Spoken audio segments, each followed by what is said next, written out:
हाँ सब काम अच्छा ही करी से। किसने किया काम? पांडे जी। अच्छा, इस बार आप किसको वोट देना चाहेंगे?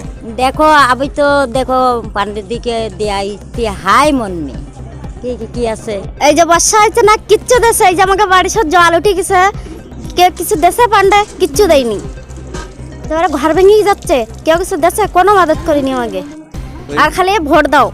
वो पहला जो विधायक था अरविंद पांडे प्रेमानंद महाजन वो कुछ नहीं विकास किया गोलारभूज में। जब पांडे जी आया तब गोलारभूज सब बहुत कुछ विकास कर दिया। वो लैट्रिन दिया, बाथरूम दिया, रोड दिया, सब कुछ दिया। तब वोट वही अरविंद पांडे की डाल दूंगा मैं बीजेपी में।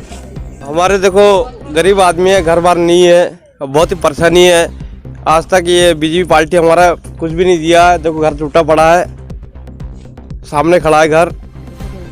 हाँ, हम यहाँ रहते हैं, बचपन हमारे यहीं बीत गया, हमें कोई वैल्यू नहीं करता है। हाँ, चेक मिला था, चेक भी पैसा नहीं आया। और बढ़िया बात है, हम स्टेट बैंक से चेक लाके उनको दे देंगे। जो भी विकास दे के पा रहे हैं सबसे अच्छा पांडे जी ने किया। महाजन जी ने 10 साल विधायक की लड़ी है, कोई विकास नहीं हुआ हमारे गांव का। आप हमारे घर में जाइए, देख का ये घर टूटा पड़ा है, मैं खटिया पे सो रहा है कागज के तले। किसको वोट देना चाहेंगे आप? अब वोट तो हम कांग्रेस को देंगे। विकास हुआ है। यहाँ सड़क, नाली, बिजली, लैट्रिन, बाथरूम जो भी है इन्होंने किया है 5 सालों में। और भी आगे जो अपने बंगाली समुदाय की जो स्थायी प्रमाण पत्र के लिए जो पूर्व पाकिस्तान लिखा जाता था वो भी इसने पारित कर दिया है। विधानसभा भवन ने हमने देहरादून को कहा, लेकिन धामी ने भी एक काम किया, अरविंद पांडे ने किया। हमें इतना इससे और हमें कुछ नहीं कहना चाहता। अरविंद पांडे जितना भी है हमारे भगवान है, इतना कहना चाहता। क्या नाम है आपका? श्री रविंद्र बैरागी जी, आपके जो यहाँ के जो 5 साल मौजूदा विधायक रहे अरविंद पांडे जी, क्या कुछ विकास उनके द्वारा किया गया है? देखिए, उन्होंने सही बात जो है इन्होंने फूट डालो राज करे यही काम किया है। और जातिवाद फैलाया उन्होंने, और भाई जातिवाद को इन्होंने फैलाया। और विकास के नाम से खाली मंदिर हिंदू करके बम बना दिया उन्होंने। हम हिंदू विकास के नाम से कुछ नहीं हो हमारे यहाँ। वो खेल मंत्री से विभाग उनके पास है, लेकिन हमारे इस तरह के लोगों को, इस क्षेत्र के लोगों को एक नौकरी भी उन्होंने नहीं दिया। तो उन्होंने तो काफी कुछ विकास करने का दावा किया है।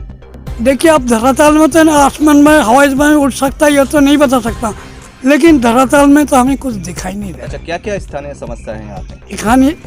यहाँ पर स्थानीय समस्या ये है, सबसे बड़ा मुद्दा रोजगार। युवा पीढ़ी रोजगार के लिए घर में MA पास करके MSc पास करके घर में बैठा है, कोई रोजगार नहीं। क्या लगता है इस बार किसकी सरकार है? हमें तो लग रहा है इस बार सरकार कांग्रेस का आएगा उत्तराखंड में। यहाँ का जो वोटर है, जो बंगाली समुदाय का वोटर है, ये अरविंद पांडे का तरफ एक तरफा, अरविंद पांडे का तरफ उन्हीं का तरफ सपोर्ट आ रहा है। और हम लोग पांडे जी का ही एक तरफ से सपोर्ट करेंगे। ये जो प्रेमानंद महाजन जब बाढ़ आपदा आया था, आपदा आने पे मतलब ये अरविंद पांडे जी ने हर घर जाके बारिश के अंदर घूम घाम के सबको सुख दुख में साथ दिया है। उसके बाद जो आदमी बाढ़ में बेहाल है उसको चेक बांट रहा था, तो कह रहा है इनको क्यों बांट रहे। आज हमारा समुदाय के लिए जब मतलब ये काम कर सकता है तो उसको हमारा समुदाय, बंगाली समुदाय, कोई उनको सपोर्ट करने वाला नहीं है। और सब अरविंद पांडे जी का सपोर्ट करेंगे, अरविंद कमल फूल में। और सरकार हम बीजेपी का ही लाएंगे। इलाके में क्या कुछ विकास देख पा रहे हैं आप? तो पहले तो मैं आपका पत्रकार भाइयों मेरे उम्र के हो, मैं आपका स्वागत करता हूं कि मेरे को इस लायक समझे कि मेरे से कुछ पूछने के लिए आपने सोचा। तो भैया मेरा तो ये कहना है कि हमारे विधानसभा क्षेत्र में बीजेपी के कार्यकाल में मेरे को कुछ ऐसा नहीं लगता है कि कोई विकास का कार्य हुआ है। जो उनको विकास के मुद्दों पे कार्य करना चाहिए था वो करे नहीं। जैसे मैं सबसे बड़ी बात मैं ये कहता हूँ कि एक पांडे जी हमारे शिक्षा मंत्री है, और शिक्षा मंत्री के होते हुए हमारे श्रीरामपुर ग्राम सभा हमारे गांव में एक प्राइमरी स्कूल है। तो उस स्कूल को देख के मुझे ऐसा लगता है कि शिक्षा की वजह से कोई काम नहीं करा गया है। अभी इलेक्शन का टाइम है, दौर चल रहा है, तो मंत्री जी हमारे यहाँ पे स्कूल में कोई 2-4 टेबल भिजवा रहे हैं, कुर्सियाँ भिजवा रहे हैं, तो उस बात से जनता को दिखा रहे हैं कि देखो हमने शिक्षा के स्तर को बढ़ाया है, जबकि ये झूठ है। मुझे नहीं लगता है कि शिक्षा के स्तर को बढ़ाया गया है। हमारे आज स्कूल में, ग्राम सभा के स्कूल में, श्रीरामपुर गांव में मुश्किल से 10 से 12 बच्चे आते होंगे, जबकि किसी शिक्षा के संस्थान में ऐसा नहीं होना चाहिए। पांडे जी को हमेशा हर गांव में, पूरे हमारे विधानसभा क्षेत्र में जहां तक उनकी एरिया है उनको संभालना चाहिए, शिक्षा को आगे बढ़ाना चाहिए। मेरा तो ये कहना है कि कोई विकास मुझे तो नज़र आता नहीं है। तो इस बार क्या चाहते हैं, परिवर्तन चाहते हैं? इस बार हम पूरी तरह से परिवर्तन चाहते हैं। हम बीजेपी को हम जड़ से उखाड़ना ही चाहते हैं। हाँ, अरविंद पांडे जी हैं जिन्होंने हमारे गांव में काफ़ी अच्छा विकास किया है, जैसे कि सड़कें दी अच्छी, मंदिर के लिए बहुत अच्छा काम किया है। वो है जो हमारे बीटीसी है, बहुत अच्छा काम किया उन्होंने, घर घर में घर दिया है। प्रधान अरविंद पांडे जी तो है ही, बहुत अच्छा काम किया, हमारे मंदिर का बहुत अच्छा किया। कोई विकास हुआ ही नहीं, खाली एक नाथ मंदिर मिला बस, और कुछ नहीं मिला। हम लोग उनके कार्य से बहुत संतुष्ट हैं। जैसे मान लीजिए सड़क, हमारे यहाँ पर जो सड़क थी वो बहुत ही उबड़ खाबड़ कच्ची थी, अब जो है सड़क भी अच्छी बन गई। जैसे हमारे यहाँ के स्कूल, कॉलेज, उसके बाद फिर हर क्षेत्र में जैसे महिलाओं को पैसा मिला, या 0 पॉइंट का जो खाता है उसमें पैसा आए, और जितनी भी सुरक्षा व्यवस्था है उसमें भी बहुत बढ़ोतरी हुआ। लोगों का जो है जैसे कृषि से संबंधित जो भी कार्य है उसमें भी संतुष्टि मिली। कोरोना में भी हमें सहायता मिला। तो इस प्रकार से जो पिछला जो कार्य है हम लोग उससे बहुत संतुष्ट हैं। कार्य से हम संतुष्ट नहीं हैं। ऐसा क्या, क्यों संतुष्ट नहीं है, क्या रीज़न? विकास जिस हिसाब से विकास होना चाहिए, हम 2022 में अभी चल रहे हैं, जिस गति से विकास बढ़नी चाहिए उस हिसाब से मैं सोचता हूँ कि विकास कम से कम 10 गुना कम गति से विकास हुआ है। स्थानीय समस्या क्या क्या है? स्थानीय सबसे बड़ी समस्या यहाँ पे रोजगार की समस्या है। रोजगार की समस्या बहुत बड़ी है।